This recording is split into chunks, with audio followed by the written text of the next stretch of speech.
How's it going, guys? Randall, aka Shizakats, here on the Tressa's Collectibles channel.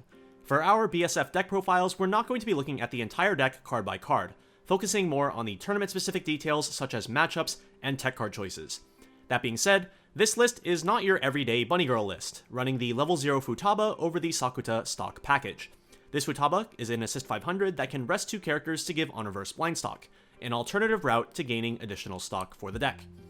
This gives the deck more slots to work with, since 8 slots have been freed up by removing the Sakuta package, while also opening up the ability to use green cards such as the Futaba level 3 Clock Kicker. For a more general overview of the Bunny Girl deck, we recommend checking out our 8-door Bunny Girl deck profile here on the channel. Now, let's get into the video. What's going on, guys? Randall, aka Shizakats here with Hung and Panda behind the camera. So we're going to be doing my deck profile next, and they're going to be the interviewers. So we're going to be basically like answering all of the same questions that I asked them. So yeah, I guess let's just get started. Yeah. So what deck did you try to choose for this event, and how do you feel about it? So the deck that I chose to play for this event was Bunny Girl, just because I felt like it was a overall strong deck. Just has like a very high ceiling for the finisher, and it has a fairly consistent like mid-game, late-game plan of just being able to like use the level 1 combo, get your level 2 event, and then just like that just kind of turns all of the rest of the end game online. And specifically the deck that I chose to play was a bit of a, I don't want to say it was like a YOLO choice because like I've been testing it, but I chose to play a green variation using the level 0 Futaba as my stock generator instead of the Sakuta level 1 package. And so like the Futaba package, this is kind of inspired by like how the Japanese players were using Bunny Girl after the first restriction to the Sakuta level 1. And I just felt like this was a better way that I would want to play the deck because I don't want to have to run like all these like random 3k cards that just like don't really do too much outside of getting me stock. For sure. And you said you played the green package for your deck. How do you feel about like the green package overall?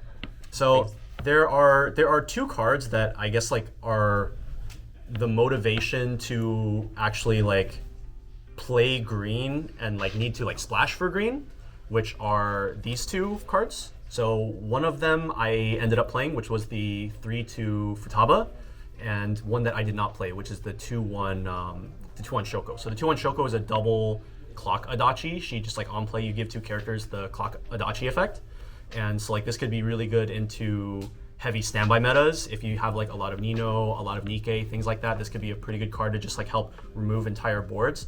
Although the thing about Bunny Girl is that you are on a pretty tight stock budget, so having to like invest stock to not only like play the card but also search it out in the matchups where you actually need it can be a little bit of an inconvenience.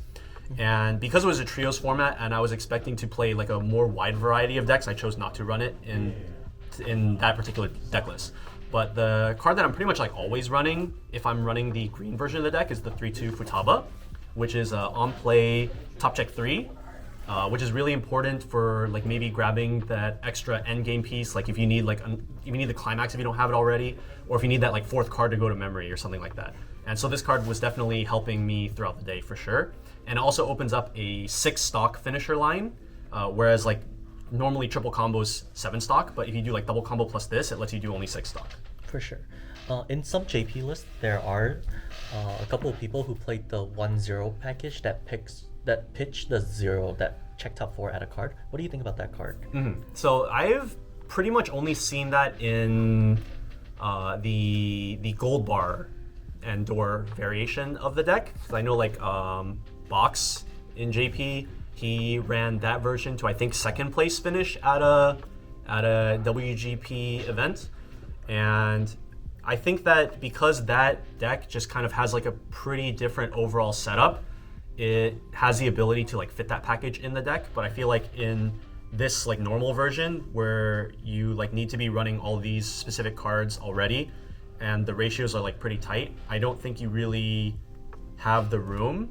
I guess you could. So like I ran 3 copies of the 4K beater the level 0 Shoko. So I ran, did I say 4? I ran 3 copies of this, and I guess in theory you could swap these out for the 3K vanilla, and then try to find space for maybe like a couple copies of that 1-0 to like really get through the deck. But the thing is that it doesn't really need as much deck speed due to the level 1 combo compared to that build which runs the gold bar combo, which doesn't go through the deck because it's just like assignable on-reverse search. For sure. Do you feel like you had any bad matchup that day for the tournament? I feel like the worst matchup for the deck throughout the day was my deck. Like my deck was literally just like doing everything that it could to just give me like really, really bad scenarios. And I feel like that's just one thing that can happen in this deck because it doesn't have a lot of room to have like stability, I feel. I think that if you want to try to like max cap the deck's endgame, then you kind of have to like give up stuff elsewhere. And maybe I was playing a bit too inflexibly that day and really like not I was like prioritizing maybe more endgame potential over mid-game stability, maybe. But also some of the games I just had like really, really awful early games. Like I remember telling Hung throughout the day, by like my 4th or 5th game, there was not a single game that I had played up to that point where I had Ricky in memory with level 1 combo working at level 1. So like in those games, I either like didn't have Ricky, or I didn't combo till level 2, or I just like didn't draw climax, and it was just like.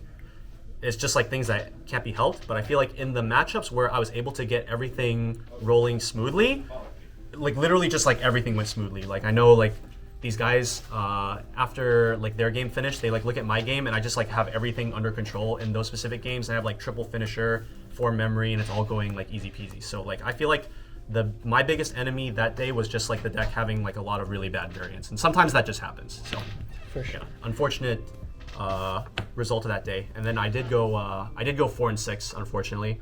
So just like a combination of just like really, really poor openers and really, really bad endgame luck. Like one of my games where my opponent was like at 3, and then I had double finisher with the 3-2 clock kick, and then by the end of that turn he was like 3-0. So it's just like sometimes my finisher just like turbo whiffs. Do you feel like this deck have any good matchup going into the day? Honestly, I don't feel like this deck really interacts with the opponent's deck very much in too many meaningful ways for it to have like a good matchup.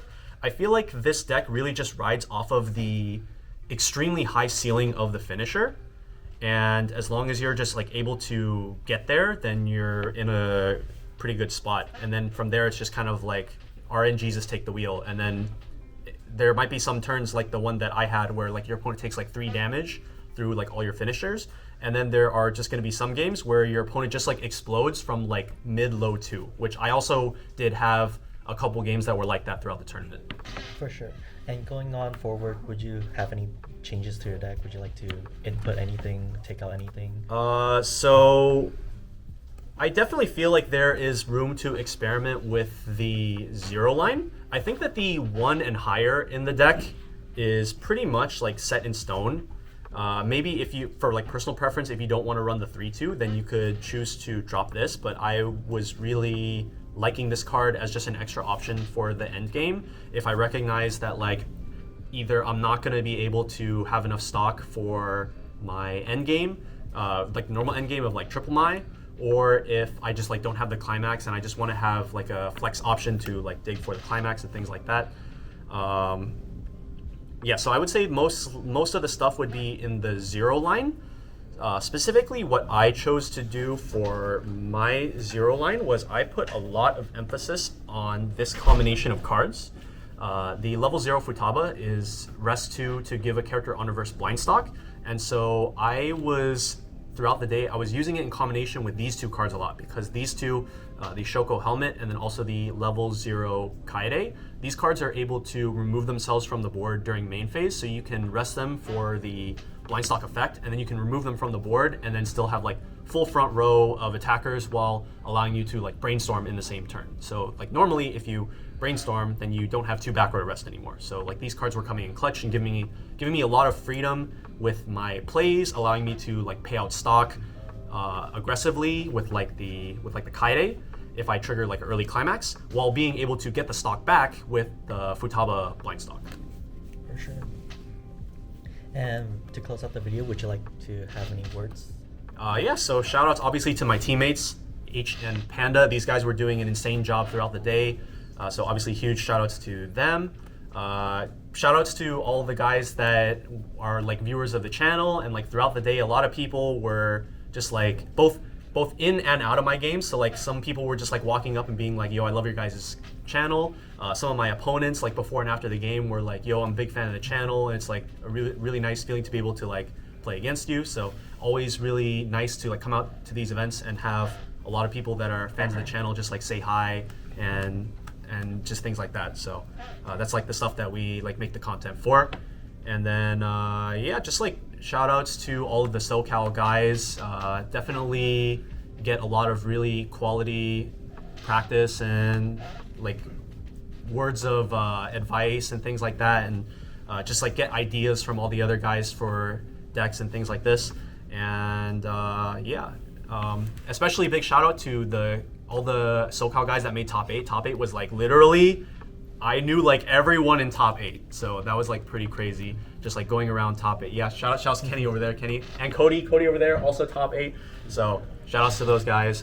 And I mean, I could shout out Tressa's, but you guys are already here. So yeah, that's gonna be it. Thanks to Panda for handling the interviewing for this. No problem. And that is gonna do it for our deck profiles for the BSF trios. Hopefully you guys enjoyed, and go ahead and give this list a try out yourself. I know like 4-6, it seems like maybe the deck is like bad, but I think that this deck has a lot of merit, especially if you are the kind of player that wants a little bit more freedom in like what you can actually put on your board rather than just like playing 1-0-3K Sakuta every turn. So yeah, definitely give this deck a try. It's a lot of fun, and yeah, hope to see you guys back if Bunny Girl in English ever gets hit, so you guys are forced to play this version of the deck. So yeah, this has been Randall, aka She's a Cats, on the Tressa's Collectibles channel, and we'll see you guys in the next one. Bye. See ya.